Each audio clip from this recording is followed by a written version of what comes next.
Xin chào 500 anh em, chào mừng anh em đã quay trở lại với Anime Wiki.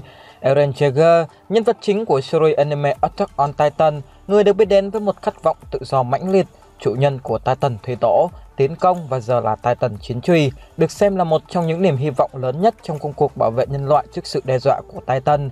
Thế nhưng trời sinh bản tính hiền lành, dòng đời xô đẩy mới thành lưu manh. Sau nhiều năm, cuộc phiêu lưu của Eren đã thay đổi 180 độ. Từ anh hùng muốn cứu nhân độ thế trở thành một kẻ muốn hủy diệt thế giới. Đó là một chặng đường dài, và điều gì đã khiến Eren đưa ra quyết định như vậy? Trong video ngày hôm nay, hãy cùng nhau ngược dòng thời gian về những tập đầu tiên của Attack on Titan để khám phá về điều đó thông qua video, những sự kiện dẫn đến việc Eren muốn hủy diệt thế giới nhé anh em.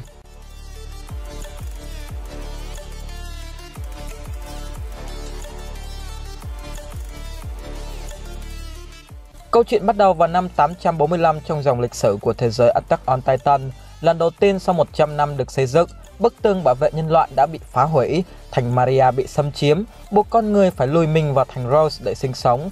Và Eren khi đó mới là một cậu nhóc 10 tuổi, đã tận mắt nhìn thấy mẹ mình bị một con Titan vô tri cắn nát và nuốt chửng. Người cha thì bặt vô âm tín, rất nhiều người vô tội phải bỏ mạng dưới hàm răng của Titan. Đau đớn tột cùng, nuôi hy vọng báo thù cho mẹ và đặt ra quyết tâm phải tiêu diệt toàn bộ Titan trên thế giới này, Eren đăng ký vào quân đội. Trong suốt quá trình khổ luyện nơi đây và kể cả về sau này nữa, cậu nói ta sẽ quét sạch bọn chúng ra khỏi thế giới này, tới khi không còn một mống nào liên tục được Eren lặp đi lặp lại mỗi lần nghĩ đến sự tàn bạo của lũ Titan. Thành Maria bị phá hủy và cái chết của mẹ chính là sự kiện quan trọng nhất, cũng là mở đầu cho khái niệm tiêu diệt hết tất cả của Eren sau này. Ở trong quân đội, bên cạnh Mikasa và Armin, Eren dần có những người bạn mới. 5 năm sau ngày tường Maria bị đục thủng, quốc trưởng khi ấy đã tốt nghiệp với vị trí thứ 5 trong top 10 người xuất sắc nhất khóa 104. Trong một ngày đẹp trời, cậu được giao nhiệm vụ ở quận Choss, một trong những thị trấn nhô ra của Rosewood. Ngay lúc này đại hình, con Titan năm xưa đã gieo ác mộng lên Maria bất ngờ xuất hiện ở Choss và tái hiện công cuộc đập đá phá tường xuyên thủng cổng thành Rosewood, tạo nên cuộc xâm lược của các Titan thêm một lần nữa. Bị đàn áp trước sức mạnh của lũ khổng lồ và tuyệt vọng đứng trên bờ vực của cái chết, Eren thức tỉnh được hình dạng của Titan tiến công. Bằng sức mạnh ấy, cậu dần đoạt lại được vùng đất bị Titan xâm chiếm và trở thành niềm hy vọng cuối cùng của nhân loại. Sau đó Eren gia nhập trinh sát binh đoàn. Lúc này, cậu và quân trinh sát dần nhận ra thiết giáp cùng đại hình không phải là những Titan duy nhất có ý thức, mà còn có một nữ Titan bí ẩn đã tập kích và rất muốn bắt sống được Eren. Trải qua nhiều cuộc điều tra, Armin đi đến kết luận nữ Titan đó chính là Annie. Ngay sau đó, họ phục kích và đánh bại cô ta. Ít ngày sau, nhóm quân trinh sát nhận ra Titan xuất hiện trong quận Choss mà không hề có bất kỳ vết thủng nào trên tường. Câu hỏi tại sao Titan có thể vượt qua được tường thành để vào thành phố được đặt ra. Ngay lúc đó thì danh tính của đại hình và thiết giáp cũng lộ diện, không ai khác chính là hai người bạn trong khóa 104 với Eren, Beto và Reiner. Ở thời điểm đó, bộ ba Beto, Reiner và Annie được một tổ chức bí ẩn phái đi với mục đích đánh cắp tọa độ, thứ sức mạnh cho phép người nắm giữ có thể điều khiển tất cả Titan. Trong cuộc chiến ấy, Eren đã vô tình điều khiển được sức mạnh của Titan Thủy Tổ, qua đó giữ chân được Reiner và cứu cả binh đoàn trinh sát trong vòng vây của hàng trăm con Titan. Trong trận chiến ấy, Reiner đã nói rằng tọa độ đang nằm trong tay của kẻ không nên được sở hữu nhất, đó chính là Eren. Sự phản bội của những người bạn mà Eren luôn tôn trọng và bảo vệ, để rồi gây ra cái chết cho hàng ngàn người vô tội đã ảnh hưởng rất nhiều đến tính cách của Eren thời điểm đó.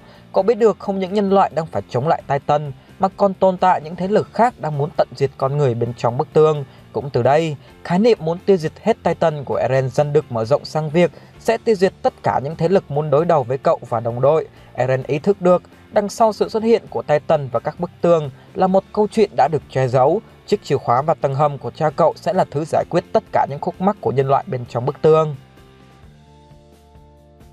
Sau khi Annie tự đóng băng mình trong khối tinh thể, Reiner và Beto bị đẩy lùi khỏi Paradis, những tưởng mọi thứ sẽ được trở về quỹ đạo yên bình vốn có của nó. Thế nhưng từ ngày bức tường được xây dựng, khái niệm hòa bình đã không còn trong từ điển của người dân Paradis nữa. Nhận thấy việc Eren đang nắm giữ tọa độ, chính phủ bên trong bức tường thực hiện pha lộn cái bàn khi muốn chiếm đoạt sức mạnh Titan tiến công và thủy tổ của Eren, nhằm dùng nó chi phối người dân, qua đó bảo vệ cuộc sống xa hoa và chức tước mà họ đang có. Một lần nữa Eren nhận ra sự thật, không chỉ con người phải đối đầu với Titan, với thế lực bí ẩn bên ngoài bức tường, mà còn phải đối chọi với chính đức vua và hoàng gia bên trong bức tường, cho thứ được gọi là sự tự do. Ở thời điểm này, Eren nhận ra một chân lý rằng hòa bình sẽ không bao giờ có nếu còn tồn tại các phe phái.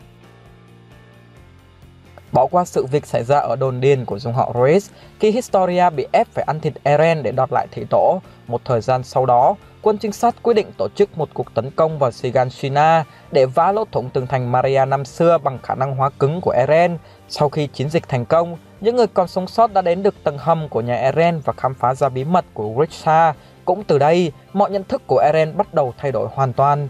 Trong câu chuyện của Grisha, ông kể về Malay, về một thế giới nơi nền văn minh rất phát triển, về Ymir và nguồn gốc thực sự của việc xây dựng những bức tường, cùng lơ thê phản chiến của vị vua thứ 145. Cứ thế dòng lịch sử hiện ra trong mắt Eren, cậu nhận ra Titan tiến công có thể biết được ký ức của những người tiền nhiệm. Thông qua ký ức của Grisha, Eren biết được cái chết của dì Faya cũng như những việc làm của người Malay, khiến Eren ngày càng cảm thấy thất vọng hơn về phần còn lại của nhân loại. Sau khi trở về từ Hoàng cung, trải qua một thời gian suy ngẫm, Eren dần nhận ra để sử dụng sức mạnh thủy tổ không nhất thiết phải ăn thịt người có dòng máu hoàng gia, mà chỉ cần chạm vào cơ thể của họ. Trong buổi lễ đăng quang của nữ hoàng Historia, Eren đã hôn lên tay cô và nhận ra Titan tiến công không những thấy được ký ức của tiền nhiệm mà còn thấy được cả tương lai của những người kế nhiệm. Thông qua việc truy cập vào ký ức của Grisha, Eren đã thấy được cả những hình ảnh của cậu trong tương lai. Hiểu rõ hơn thì anh em cứ tưởng tượng Grisha đã biết được tương lai của Eren sẽ như thế nào, và giờ đây Eren đã thấy được những hình ảnh đó thông qua ký ức của Grisha. Và chính những ký ức về tương lai của bản thân đã khiến Eren thay đổi toàn bộ quan điểm và quyết định đứng lên thực hiện kế hoạch đổ sát của mình. Có thể nói đây chính là lúc bắt đầu mọi thứ. Một thời gian sau đó, theo dòng ký ức của Grisha, Eren cùng nhóm quân trinh sát tìm được ra biển, nhưng cậu lại rất thất vọng khi biết rằng phía bên kia đại dương không có gì khác ngoài kẻ thù của mình. Eren biết được sự tồn tại của người anh trai cùng cha khác mẹ Zeke và lên kế hoạch để gặp được anh ta.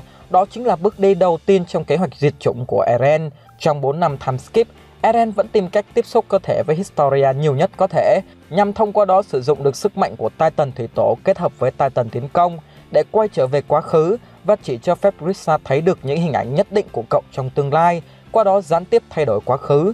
Chúng ta có thể thấy khi Eren cùng Zeke phiêu lưu về dòng ký ức, Zeke đã bất ngờ khi biết rằng là một bác sĩ giúp người chữa bệnh, Grisha đã không thể xuống tay giết hết người trong dòng họ Reyes để đoạt lại Titan thủy tổ. Chính Eren từ tương lai đã tác động để ông ta làm điều đó. Trải qua 4 năm time skip, lòng căm thù của Eren dành cho phần còn lại của thế giới ngày một lớn dần. Tuy nhiên ở thời điểm này cậu vẫn chưa mặc định toàn bộ nhân loại là kẻ thù, tức là sẽ chỉ tiêu diệt có chọn lọc.